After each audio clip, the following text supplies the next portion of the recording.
Do you suffer from bursitis through your hips?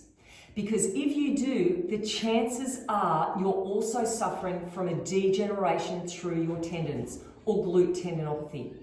Now, you do not want to stretch through this area because that is going to put an increased load through those tendons. What you do want to do is massage through the area and trigger point.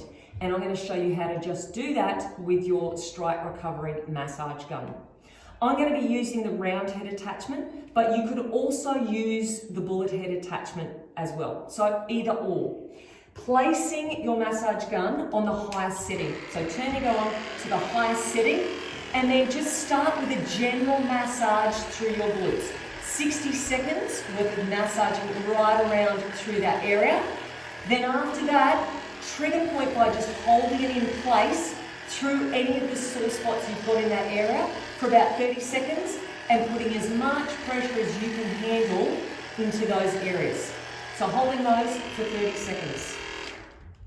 You'd be doing both hips and you'd also be making sure your alignment is good. So trying not to sit cross-legged, increasing the load through the tendons, or even standing with your hip pushed out to the side. Doing that with your Stryke Recovery Massage Gun, thinking about your alignment is going to go a long way to getting rid of bursitis through your hips.